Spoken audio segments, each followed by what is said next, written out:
নমস্কার বন্ধুরা, আশা করছি সবাই খুব ভালো আছো। আচ্ছা, আমার আজকের ভিডিও হচ্ছে এডিট উইন্ডো নিয়ে। তো আমি আগের যে ভিডিওটা দিয়েছিলাম যে কী কী কারণে ফর্ম রিজেক্ট হয়ে যায়, সেই ভিডিওতে অনেকেই বলেছো দিদি আমার ফর্মে এই ভুল হয়েছে, কারোর ফর্মে বাবার নাম ভুল হয়েছে, কারোর ফর্মে মায়ের নাম, কারোর ডেট অফ বার্থ, কারোর ইয়ার অফ পাসিং, কারোর পার্সেন্টেজ, কারোর আবার ফটোর ব্যাকগ্রাউন্ড হোয়াইট হয়নি, তো কারোর সিগনেচার ঠিকঠাক আপলোড হয়নি। এত কিছু ভুল অনেকেই করেছো। তো তাদের চিন্তা করার কোনো কারণ নেই। যারা ভুল করেছো ফর্ম ফিল আপে, তাদের ভুলগুলো সংশোধন করে দেওয়ার জন্য কিন্তু পিআরবি আবার একটা সুযোগ দিয়েছে। তো কীভাবে সেই সুযোগ তোমরা পাবে, আমি সেই সব কিছুই আজকে ডিটেলসে বলবো। তো এডিট উইন্ডো আসবে। এডিট উইন্ডো কি, তোমরা যে ফর্ম ফিল আপ করেছো, তো যারা যেটাতে ভুল করেছো সেই ভুলগুলো আবার একবার সংশোধন করাটাই হচ্ছে এডিট উইন্ডো। তো কোন অ্যাপ্লিকেশানের জন্য এডিট উইন্ডো কবে আসবে সেটা আগে আমি বলে দিই। কেপি কনস্টেবলের যারা ফর্ম ফিল আপ করেছো তাদের এডিট উইন্ডো আসবে 1 এপ্রিল থেকে 7 এপ্রিল। আর ডাব্লিউবিপির যারা ফর্ম ফিল আপ করেছো ডাব্লিউবি কনস্টেবলের, তাদের এডিট উইন্ডো আসবে এপ্রিলের 8 থেকে 14 এপ্রিল পর্যন্ত। ডাব্লিউবিপি এসআইয়ের এডিট উইন্ডো আসবে 10 এপ্রিল থেকে 16 এপ্রিল পর্যন্ত। মানে এই তারিখগুলোর মধ্যে তোমরা তোমাদের ফর্মটা সংশোধন করে নিতে পারবে। ভুল যারা করেছো তারা সংশোধন করে নিতে পারবে। এবারে সংশোধন কিভাবে করবে, অনেকেরই এই সম্বন্ধে নলেজ নেই। আমি প্রসেসটা বলে দিই। প্রথমে তোমরা পিআরবির ওয়েবসাইটে সবাই যাবে, তারপরে তোমরা চেক করবে যে এডিট উইন্ডোর যে এটা মানে নোটিশটা কোথায় দিয়েছে, তো ওটা সবার লাস্টেই থাকবে। এবার আমি একটা কথা বলে দিই, হয়তো আজকে অনেকে এডিট উইন্ডো খুঁজতে যাবে, হয়তো নাও পেতে পারো এটা নোটিফিকেশানটা। কারণ যে ফর্ম ফিল আপের এডিট উইন্ডো যেদিন থেকে খোলা হবে বলবে, তো সেদিনকেই হয়তো নোটিশটা ওরা ওয়েবসাইটে আপলোড করবে। তো প্রথমে নোটিশে ক্লিক করবে। নোটিশে ক্লিক করার পরে ধরো তোমরা যে রিক্রুটমেন্টটার জন্য এডিট করবে, ধরো যেহেতু এখন কেপি কনস্টেবলের এডিট উইন্ডোটা সবার আগে আসবে, 1 তারিখ থেকে আসবে, তো কেপিটা দিয়েই আমি বলছি। কেপি রিক্রুটমেন্টের ডিটেলস পেজটা তোমাদের কাছে খুলে যাবে। এই নোটিশটায় ক্লিক করলে ডিটেলস পেজ মানে কি, ধরো কেপি কনস্টেবলের জন্য যত নোটিশ এসেছিলো সেই সব নোটিশগুলো পরপর সেই অনুযায়ী থাকবে। তো সবার লাস্টেই যে নোটিশটা থাকবে সেটা হচ্ছে তোমার এডিট উইন্ডো নিয়ে। কী লেখা থাকবে, edit personal information already submitted বলে একটা ব্র্যাকেটে লেখা থাকবে গেট ডিটেলস। ওই গেট ডিটেলসে ক্লিক করবে। ক্লিক করার পরে আবার তোমাদের কাছে একটা নতুন পেজ খুলে যাবে। নতুন পেজ খুলে গিয়ে ওখানে এক জায়গায় লেখা থাকবে মিডলে করে, click here two edit the submitted application form for the post of. এবার তোমরা যেই পোস্টের ফর্মটার জন্য এডিট করতে চাইছো, কেউ কেপি কনস্টেবলের, কেউ ডাব্লিউবি কনস্টেবলের, কেউ ডাব্লিউবি এসআইয়ের, তো যেই ডেটে হবে সেই ডেট অনুযায়ী কিন্তু করতে হবে। ধরো 1 তারিখে গিয়ে যদি কেউ ডাব্লিউবি এসআইয়ের ফর্ম এডিট করতে চায় সেক্ষেত্রে কিন্তু হবে না। আমি যেরকম ডেট বলে দিয়েছি সেই ডেটের মধ্যেই কিন্তু লিঙ্কগুলো অ্যাক্টিভেটেড হবে। তো ফর দ্য পোস্ট অফ তোমাদের পোস্টটা দেওয়াই থাকবে পাশে। ধরো তোমরা কেপি কনস্টেবলের জন্য করছো, পাশে লেখাই থাকবে কেপি কনস্টেবল।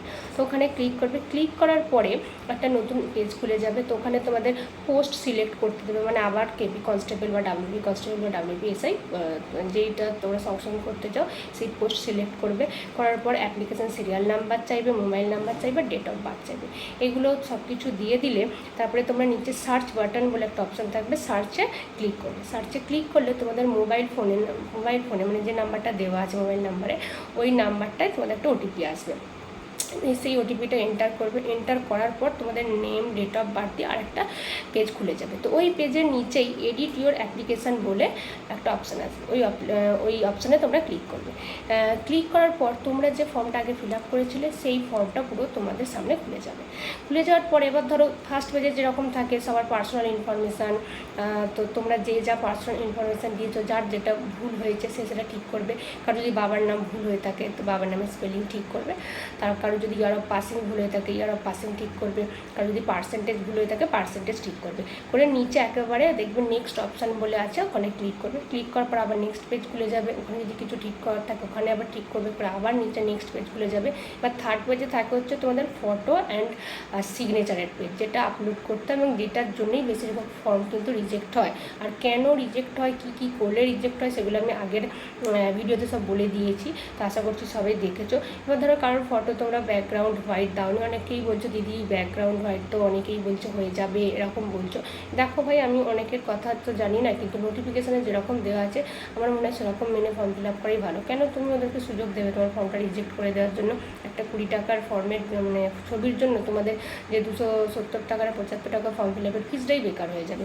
শুধু সেটা না, তোমাদের কাছে একটা সুযোগ, সেই সুযোগটাও মিস হয়ে যাবে। যদি কেউ ব্যাকগ্রাউন্ড হোয়াইট না দিয়ে থাকো, এখন আমার মনে হয় একটা ছবি ব্যাকগ্রাউন্ড হোয়াইট ওর একটা ছবি আপলোড করে দেওয়া উচিত। বা কারো যদি সিগনেচার এখনও সেই রকম ভুল করে থাকো কোনো সিগনেচারে, কীভাবে কী সিগনেচার করলে ফর্ম রিজেক্ট হয়ে যায় আমি সব আগের ভিডিওতে বলে দিয়েছি। সেগুলো দেখে নিয়ে যদি কারোর মনে হয় ফটো সিগনেচারে সংশোধন করা বা আবার আপলোড করার দরকার আছে, সেটা আপলোড করবে। কীভাবে করবে তোমরা দেখবে ওই পেজটাতে তোমাদের ফটো আর সিগনেচার যেটা আগে তোমরা আপলোড করেছিলে সেটাই দেওয়া থাকবে। তো ওখানে বাঁদিকে যেখানে লেখা থাকে যে চুজ দ্য ফাইল বলে, যারা আবার নতুনভাবে আপলোড করতে চাও চুজ দ্য ফাইলে ক্লিক করবে। ক্লিক করে তোমরা যে এখন নতুন ফটোটা দিতে চাও সেটা সিলেক্ট করবে। সিলেক্ট করে তারপরে আপলোড অপশানে ক্লিক করে দেবে, দেখবে তোমাদের নতুন ফটোটা এসে গেছে, মানে আগেরটা চেঞ্জ হয়ে গেছে। তো সেমভাবে আবার সিগনেচারটাও করবে, যদি কেউ সিগনেচার পাল্টাতে চাও তো করবে। করে আবার নিচে দেখবে নেক্সট অপশান আছে, নেক্সট অপশানে ক্লিক করলে তোমাদের এবার অ্যাপ্লিকেশান ফর্মটা প্রিভিউয়ে আসবে, মানে যেটা এতক্ষণ ধরে তোমরা সমস্ত কিছু চেঞ্জ করলে পুরো অ্যাপ্লিকেশান ফর্মটা আবার তোমাদের সামনে চলে আসবে। তো আবার ভালো করে একটু মিলিয়ে নেবে, ঠিকঠাক সব কিছু ফিল আপ করেছো কি, আর যেন কোনো কিছু ভুল না থাকে। এবারে আসবে final save and submission option, তো ওখানে ক্লিক করে দেবে। ওখানে কিন্তু ক্লিক করার আগে আবার ভালো করে ডিটেলস একবার দেখে নেবে। একবার যে ফাইনাল সেভ অ্যান্ড সাবমিটেড করে দিলে ব্যাস আর কিন্তু তোমাদের অ্যাপ্লিকেশান ফর্ম এডিট করা যাবে না। একবার এডিটের অপশান গ্যাটবি দিয়েছে, বারবার কিন্তু আর দেবে না। ওই যে ফাইনাল করে দিলে ব্যাস হয়ে গেল, এবার ওর বেসিসেই তোমার অ্যাডমিট কার্ড আসবে। আশা করছি যদি কেউ ভুল করে থাকো তাহলে এইবারই সংশোধন করে নাও, আবার যেন আর ভুল করো না। তো এরকমভাবে ফর্মটা ঠিকঠাকভাবে ফিল আপ করো আর খুব বেশি করে পড়াশোনা চালিয়ে যাও আলটিমেট চাকরিটা পাওয়ার জন্য। তো আজকে এতটাই বলার ছিল, টাটা।